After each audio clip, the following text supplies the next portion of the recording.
rather than just showing them what happened.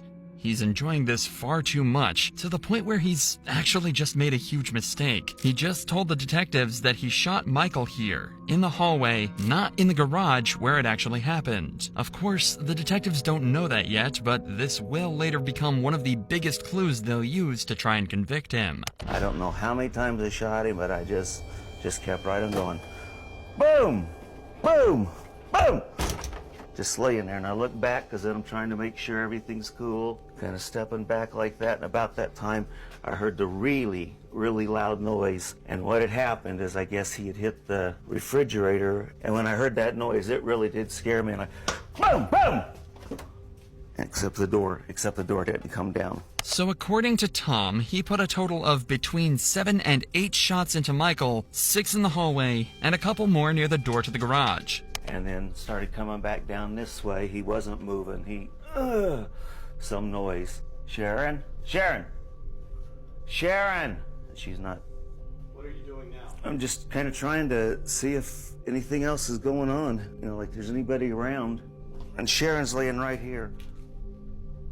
It was at this point that Tom says he called 911. In his words, roughly 2 or 3 minutes after the shots went off. He says that the line was busy the first time he tried, but he was able to quickly get on the phone with a paramedic who helped him administer CPR. This was almost the strangest section of the interview. So far, Tom doesn't seem to have displayed any grief or urgency around seeing Sharon dead. And that only becomes more obvious now when he's given a chance to maybe save her life.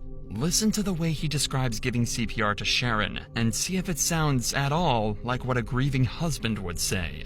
He was basically telling me it was going to be yucky. I don't remember the words he used, but he said that we needed to take care of Sharon or she was going to die. It wasn't going to be pleasant, is maybe what he said. And I said, that's okay, I can do it. Let's just do what we gotta do. Obviously, the paramedic didn't say any of this. No medical professional will say anything that might worry you or cause you anxiety before administering aid. So you might think it's odd that he made that up, but it's not even the weirdest part. It seems like he told me to lay the phone down now and roll her over. Now this is the back part, and it was bad then, but it's really bad tonight, so it may not be exactly like that. But I laid the phone down something like that. I said, Sharon.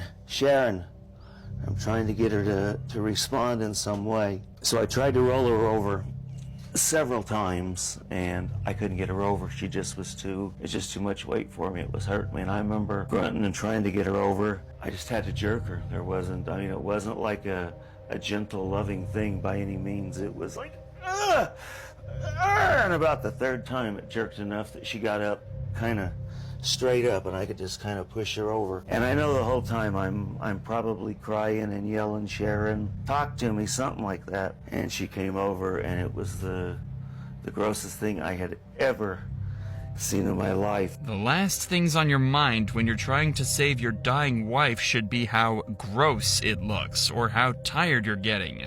You would be putting every ounce of your energy into saving her life. But all that Thomas can apparently do is allegedly muster a couple of shouts and cries for her. Retrospectively, it seems obvious that this is all an act, but the problem is, the cops don't have any evidence yet, and barely know anything about Tom himself. All they know is that he's the sole survivor and a very strange character, and he's only gonna get stranger. Just like that, just kind of...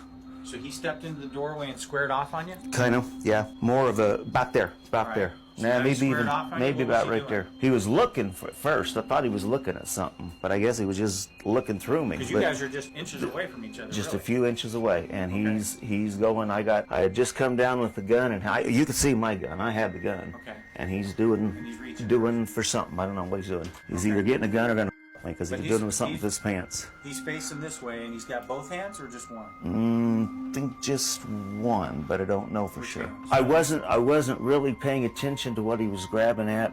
I was paying attention to killing him. Once the detectives had finished talking with Thomas, they were left with far more questions than answers. Tom had done everything he could to spin a story where he was the hero and he was hell-bent on taking out the intruder and protecting his wife and home.